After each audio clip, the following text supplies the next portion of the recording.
अब हम डिस्कस कर रहे हैं क्वेश्चन नंबर फिजिक्स का फुल लेंथ पेपर 5 CET, उसका सॉल्यूशन क्वेश्चन नंबर 26 है। The spring having force constant 900 newton per metre is stretch from 10 centimetre to 15 centimetre. The work done is, now the work done can be given as, आपको पता है potential energy जो है वो है half kx², तो final potential energy minus initial potential energy is nothing but work done. So ये यहाँ पे half kx² minus half kx1², x2 is 0.15 metre में कन्वर्ट कर लिया, x1 इज 0.1। सो ये कैलकुलेशंस अगर आप करते हो तो आपको आंसर मिलता है 5.625 जूल, यानी आपको मिल रहा है यहाँ पे option B. This is solution of question number 26। Question number 27 जो है वो ये कहता है, according to Hooke's law if stress is increase the ratio of stress to strain. अब हुक्स लॉ क्या कहता है कि ratio of stress to strain remains constant. तो आपका स्ट्रेस बढ़ गया तो इवन स्ट्रेन भी आपका बढ़ेगा, और इसके कारण ये जो रेशो रहेगा ये कांस्टेंट ही रहेगा। So it remains same, option C ये आंसर है क्वेश्चन नंबर 27 का। अब बात करते हैं क्वेश्चन नंबर 28 की। सो 28 में the work done in splitting a drop of water 1 mm in radius, उसकी रेडियस दी है 1 मिलीमीटर, इनटू 10⁶ ड्रॉपलेट्स। सो उसके लिए फॉर्मूला है work is equal to 4πr² t into n⁻⁻³ - 1, यानी एक drop n number of droplets में जब कन्वर्ट हो जाएगा। सो यहाँ पे अगर आप वैल्यूज पुट करोगे 4π रेडियस की स्क्वायर, रेडियस यानी रेडियस है आपकी 10⁻⁻3, उसका स्क्वायर 10⁻⁻6 इंटू सरफेस टेंशन जो दिया है यहाँ पे 72 इंटू 10⁻⁻3 और 10⁻⁶ की इसका क्यूब रूट -1। कैलकुलेशंस आपको करने पड़ेंगे। ये 10⁻⁶, इसका 1/3 पावर, यानी ये हो जाएगा 10⁻², यानी 100 -1 99।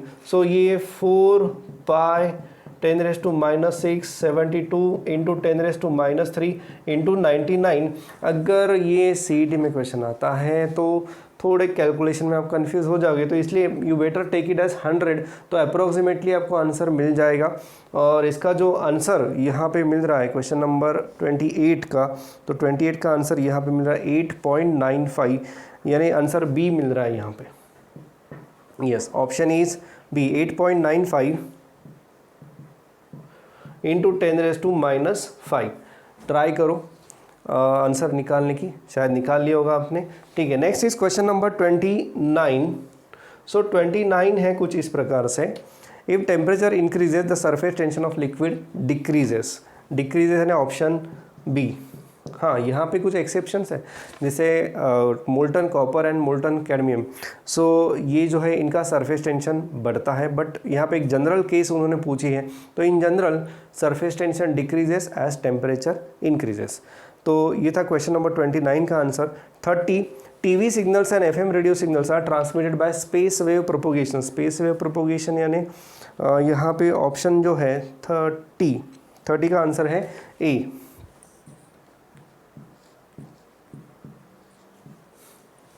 Next will proceed to 31। So 31 कुछ क्वेश्चन ऐसा है,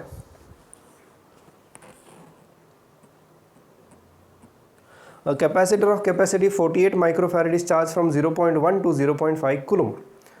Change in energy stored is, अभी हमें पता है कि energy is q² by 2c. yes, you should have energy formula in terms of charge and capacitor. ऐसे 3 फॉर्मूले हैं एनर्जी के लिए, वो आपको याद रखने पड़ेंगे। So it is q² by 2c। सो जो एनर्जी है, change in energy, so delta E हम लिख सकते हैं। सो q² by 2c minus q1² by 2c। Charge है आपका 0.5 कूलम, तो ये 0.25 हो जाएगा स्क्वायर करने के बाद 2 इंटू सी जो है आपका that is 48 microfarad. So 48 into 10⁻⁻6 minus ये दूसरा जो है वो कितना है 0.1, तक उसका स्क्वायर 0.01 हो जाएगा, और ये हो जाएगा 2 इंटू 48 इंटू 10⁻⁻6, तो ये 0.25 माइनस 0.01, सो ये 2 इंटू 48 इंटू 10⁻⁻6, ये 0.24 हो जाएगा। कैलकुलेशंस थोड़े से इजी है, यहाँ टफ नहीं है कैलकुलेशंस, आप देख सकते हो यहाँ पे ये 24 जो है 24 इंटू 10⁻² ऐसा लिखता हूँ मैं, तो 2 इंटू 48 इंटू 10⁻⁻6, तो ये 2 हो जाता है, तो ये 1/4 इंटू 10⁻⁴ हो जाएगा, और ये 0.25 इंटू 10⁻⁴ हो जाएगा। और बस मेरे ख्याल से यहाँ पे जो आपका आंसर आता है ये आता है 2500 जूल, ये आपका आंसर आ जाता है। सो ऑप्शन है आपका ए, 31 ऑप्शन आ रहा है A. Next is question number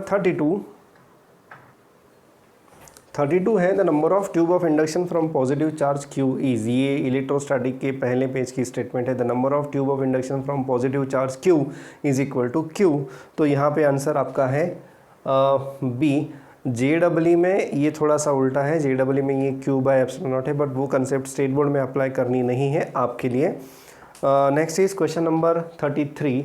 so 33 में दिया है a metal surface area 1 metre square is charge with root of 8.85 microcoulomb in air. The mechanical force per unit area acting on it, mechanical force per unit area उसका जो एक expression है हमारे पास वो है sigma square upon 2 epsilon. So sigma यानी charge density, अब देखो चार्ज टोटल है 8.85 और वो कितने एरिया पे है 1 मीटर स्क्वायर, सो 8.85 का root that itself is charge density. तो इसलिए अब इसी का स्क्वायर कर लिया तो ये 8.85 इंटू 10⁻⁻6 इसलिए आया क्योंकि वहाँ पे माइक्रोकूलम है, उसका स्क्वायर करोगे तो 8.85 इंटू 10⁻12, एप्सिलॉन की वैल्यू 8.85 इंटू 10⁻12, तो ये सब कैंसिल होकर 1/2 बचेगा, 1/2 यानी 0.5 न्यूटन, ये आपका आंसर है। Next is question number 34। A wire of resistance 4 ohm is bent into a circle. The resistance between the ends of diameter of circle is, ये वायर है उसका सर्कल बना दिया और दो डायमीटर पॉइंट्स ये अपोजिट पॉइंट है, तो ऑब्वियसली ये हाफ पार्ट और ये हाफ पार्ट, तो 4 ओम का 2 ओम ऊपर 2 ओम नीचे और ये 2 ओम पैरेलल में आ गए, सो 2 इंटू 2 अपॉन 2 प्लस 2 आपका आंसर आ जाएगा 1 ओम, तो इसका जो आंसर है वो है option B. Next is question number 35। Which of the following particle can not be accelerated by cyclotron, जो चार्ज पार्टिकल नहीं है that can not be accelerated, तो यहाँ पे जो चार्ज नहीं है वो है आपका न्यूट्रॉन।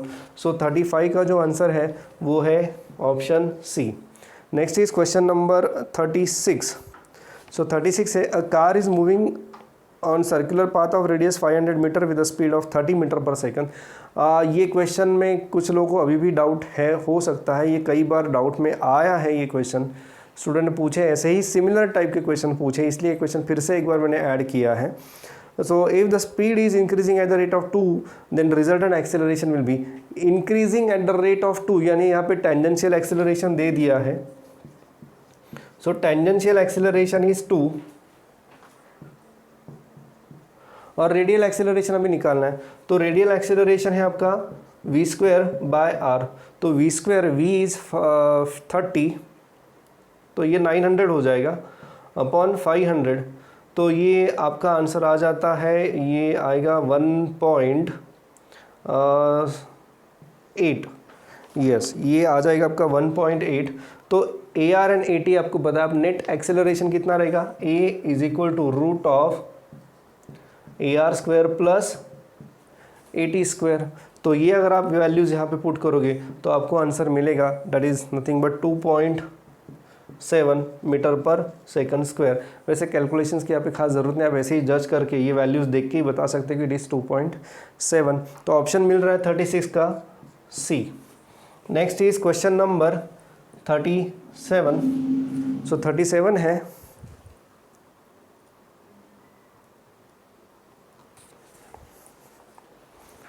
ठीक है, इसके लिए मुझे थोड़ा सा लिखना पड़ेगा।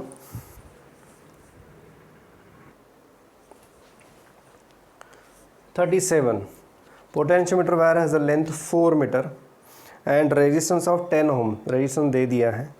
It is connected in series with the cell of EMF 2 volt. What resistance must be connected in series with the wire and accumulator of 2 volt so as to generate potential gradient of 10⁻³ volt. Per centimetre along the wire. ठीक है, अब यहाँ पे ऐसा है कि potential gradient है आपका 10⁻³ वोल्ट पर सेंटीमीटर, आपकी वायर है 400 सेंटीमीटर की। So total potential difference across the wire PD across the wire that is equal to potential gradient into length. So potential gradient है 10⁻³ इंटू लेंथ है आपकी 400, तो आपका जो आंसर आ रहा है वो है 0.4 वोल्ट। तो ये 0.4 वोल्ट जो है, लेट अस एज्यूम कि AB is the potentiometer wire, तो उसके अक्रॉस मैंने दिखा दिया इट इज़ 0.4 वोल्ट और उसका रेजिस्टेंस दिया है 10 ओम। तो हमें उस वायर का रेजिस्टेंस पता है, उसके अक्रॉस का पोटेंशियल डिफरेंस भी पता है, we can find out the current. So current is nothing but voltage upon resistance. तो करंट मुझे मिल गया 4 × 10⁻²। ये है वो आपकी एक्यूमुलेटर बैटरी। मेन बैटरी जो रहती है उसको कहते हैं एक्यूमुलेटर बैटरी, और ये है the resistance that is to be connected in series. अब अगर 2 वोल्ट में से 0.4 वोल्ट वायर के अक्रॉस है तो बचा हुआ 1.6 वोल्ट रेजिस्टेंस के अक्रॉस आ जाएगा। तो रेजिस्टेंस क्या होता है, it is voltage upon current. Current हमने निकाल लिया है। सो आपकी वैल्यू आ रही है 40 ओम। मेरे ख्याल से ऑप्शन में गड़बड़ है, 46 ओम आया है। सो प्लीज़ मेक इट 40 ओम। सो जिनका 40 ओम आया है उनका ये आंसर करेक्ट है। सो ये थी method for this problem. Next is question number 38। So question number 38 है, galvanometer can measure current in the range of 0 to 10 milliampere. 10 milliampere उसका फुल स्केल डिफ्लेक्शन करंट है। It has a resistance of 100 ohm. ठीक है, to convert it into voltmeter to measure PD of 300 volt, the resistance to be connected in series should B. पहले तो इसका full scale deflection voltage निकाल लेते हैं। तो फुल स्केल डिफ्लेक्शन वोल्टेज यानी full scale deflection current into resistance of galvanometer. So VG is IG into G। So IG है 10 × 10⁻³ into आपका जो रेजिस्टेंस है वो है 100। सो ये आ रहा है VG इज़ 1 वोल्ट। ये आ गया फुल स्केल डिफ्लेक्शन करंट। अब हम वो मल्टीप्लायर ढूंढ लेते हैं, N is equal to V/VG। So आपको कितना मेजर करना है वोल्टेज, आपको मेजर करना है 300। सो 300 divided by 1। So N is 300। आपके सीरीज रेजिस्टेंस का जो फॉर्मूला है वो है R इज़ इक्वल टू, या फिर RS पकड़ लो, it is N-1 into G। So N is 300 -1 into G is 100। So ये 299 इंटू 100 2900 2900, यानी आपका जो ऑप्शन आ रहा है 38 का वो आ रहा है ये 29900। ऑप्शन सी आ रहा है मेरे ख्याल से, yes option C. So this is solution for question number 38। Next question number 39। Question number 39, a moving coil galvanometer has a resistance of 9.8 ohm and gives full scale deflection with a current of 1 milliampere. IG is given. It is to be converted in ammeter to measure current 1 ampere. The shunt required is, shunt का formula है IG upon I minus IG into G. सो ये IG 1 × 10⁻³ ampere upon 1 minus 1 × 10⁻⁻। अब यहाँ पे approximation मत करना क्योंकि ऐसा ऑप्शन नहीं है। सो ये 1 माइनस 0.001 आ जाएगा, तो दैट इज़ 0.999, और ये आ जाएगा 9.8 × 10⁻³ अगर ये -3 को नीचे लेके आए 10⁻+3 हो जाएगा। सो ये 999 हो जाएगा। और इसको थोड़ा और आगे बढ़ाओगे डेसिमल पॉइंट को, तो आपको जो ऑप्शन दिया है वो आपको मिल जाएगा, that is nothing but option D. Then we have option, sorry option वैसे ये भी ठीक रहेगा सी, बट अगर ज़्यादा करेक्ट ऑप्शन अगर आपको चाहिए so that will be option D only. So इसलिए ऑप्शन सी पे टिक ना करें। नेक्स्ट इज़, नहीं वैसे सी तो गलत ही आ रहा है, सी गलत ही है, तो सी पे कोई सवाल ही नहीं होता। So D is only the correct option. Next is question number 40। Question number 40 कुछ इस प्रकार से है,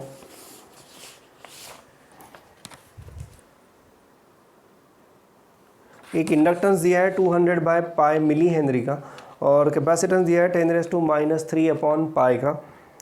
farad and resistance they are 10 ohm. They are connected in series with a AC source of 220 volt 50 hertz. The phase angle in circuit is, तो पहले देख लेते हैं कि हमारा XL XC कितना आ रहा है, क्योंकि फेज एंगल के लिए हम यूज़ करेंगे यहाँ पे tan phi is equal to XL minus XC upon R. This is the formula, XL minus XC upon R.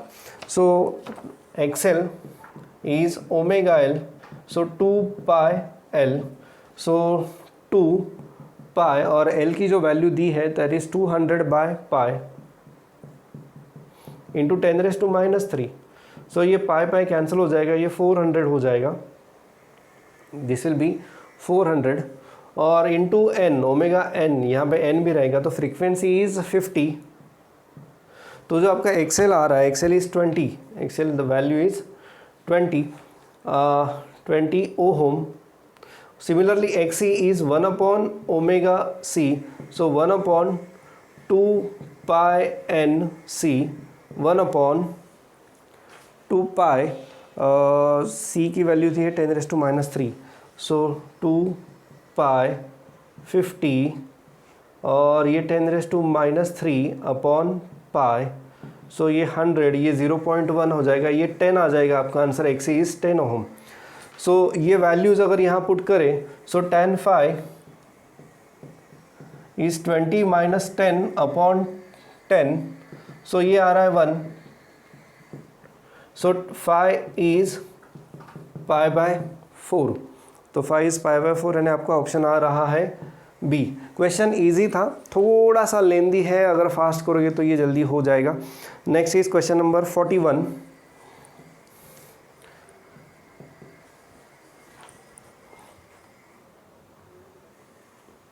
What is self-inductance of a coil which produces induced EMF of 5 volt when the current changes from 3 ampere to 2 ampere? हमें पता है कि E is equal to L di by dt. सो ये voltage कितना induce हुआ है उसमें 5 volt का. L हमें ढूंढना है और करंट चेंज हो रहा है 3 to 2, यानी 1 एम्पियर का चेंज है इन 1 मिली सेकेंड, तो 10⁻⁻3.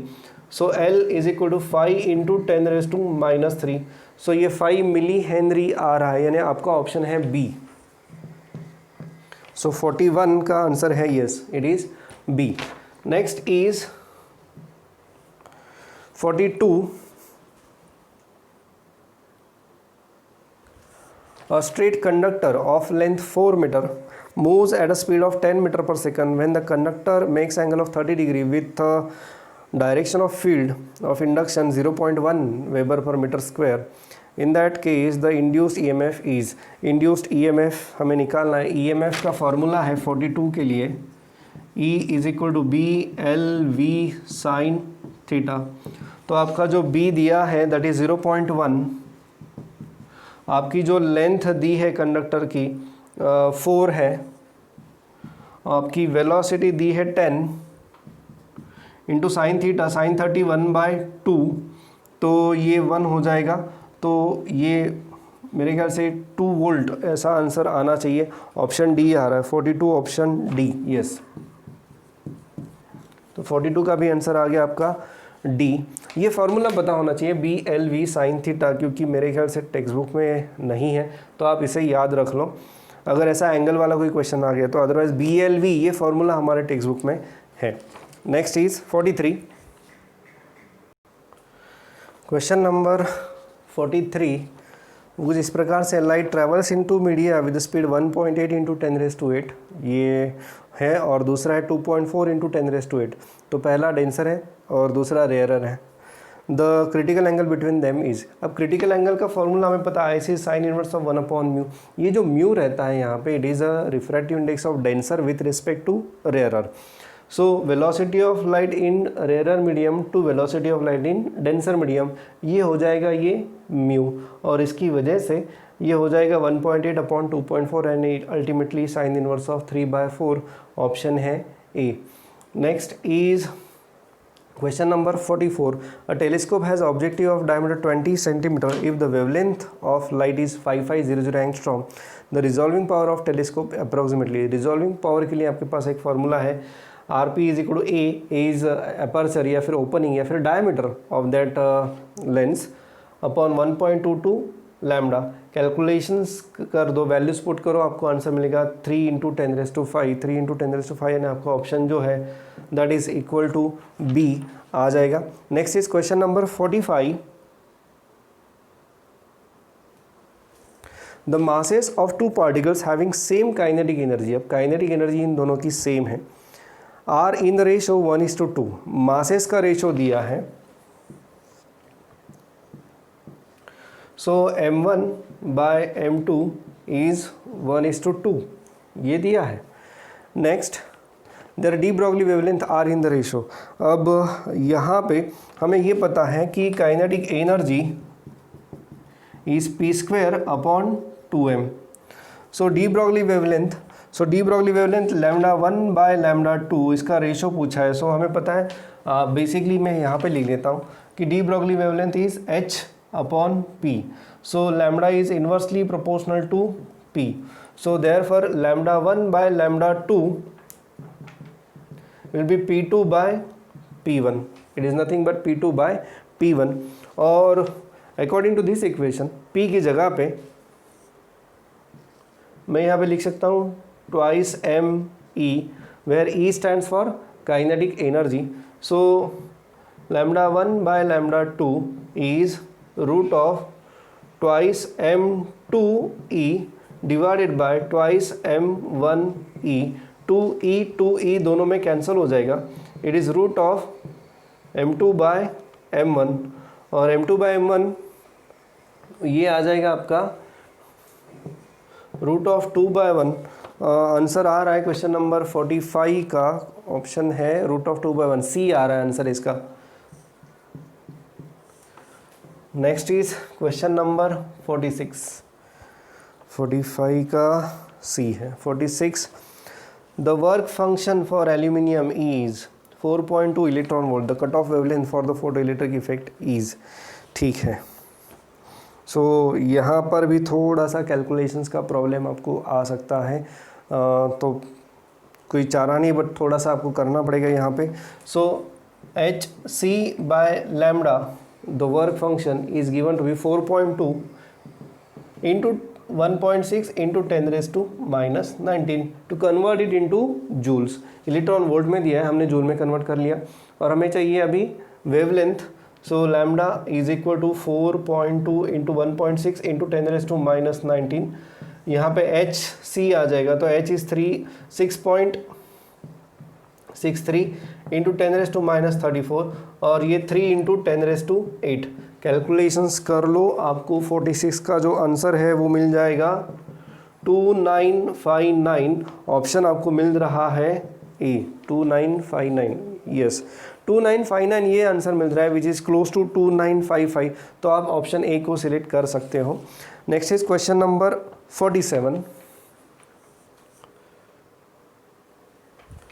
सो क्वेश्चन नंबर 47 में threshold wavelength of photoelectric effect. So हमें पता है कि work function is h nu is nothing but hc/λ, so lambda is hc/5। So ये वेवलेंथ जो है that is inversely proportional to work function phi हो जाता है। सो यहाँ पे आपका ऑप्शन मिलता है सी। सो 47 का आंसर है सी। 48 हमें पता है कि energy is inversely proportional to n², तो ग्राउंड स्टेट में उसकी energy n is equal to 1 में उसकी एनर्जी -13.6 इलेक्ट्रॉन वोल्ट रहती है, हमें पता है। सो फर्स्ट एक्साइटेड स्टेट में यानी n इज इक्वल टू 2 में, सो n इज इक्वल टू 2 यानी n² हो जाएगा आपका 4, तो ये हो जाएगा -3.4 इलेक्ट्रॉन वोल्ट। तो आंसर है आपका यहाँ पर भी C. Now let us see what is question number 49। In an intrinsic semiconductor the ratio of free electrons to hole is. Intrinsic semiconductor यानी प्योरेस्ट फॉर्म ऑफ सेमीकंडक्टर, जिसमें कोई भी इम्प्योरिटी नहीं है। इन दैट केस वहाँ पे number of electrons is equal to number of holes रहेंगे, जितने इलेक्ट्रॉन्स फ्री हुए उतने ही होल्स जनरेट होंगे। सो यहाँ पे number of electrons is equal to number of holes रहेगा, और इसीलिए जो रेशो कहा गया है दैट इज इक्वल टू 1 रहेगा, यानी 49 का जो ऑप्शन है वो रहेगा B. Question number 50। Frequency band of cellular mobile comes in the range of, मैंने बोला था आपको एक टेबल दिया है आपके टेक्स्ट बुक में, वो टेबल याद करना है। तो ये जो 800 मेगाहर्ट्ज़ टू 900 मेगाहर्ट्ज़ का जो बैंड आता है मोबाइल के लिए, ये आता है आपका अल्ट्रा हाई फ्रीक्वेंसी में, यानी UHF में। तो मोबाइल के लिए जो बैंड यूज़ होता है वो है UHF, यानी आपका 50 का जो आंसर है वो है A, 50A दिया है, ठीक है। So this is all about this 5th full length full syllabus test. तो कुछ क्वेश्चंस मैं मानता हूँ थोड़े कैलकुलेशंस में टफ थे, तो यहाँ पे लग सकता है कि लॉग टेबल आपको लगेगा, पर अगर maximum they will try to give values so that you don't need any log table, but आज के पेपर में ऐसा नहीं था। बट एनीवे आप इसकी प्रैक्टिस करो, और ये पूरा सॉल्यूशन था आपके 5th फुल लेंथ टेस्ट के लिए फिज़िक्स की CET लेवल की। तो कोई भी डाउट है तो आप ग्रुप में डाल सकते हो। That's it.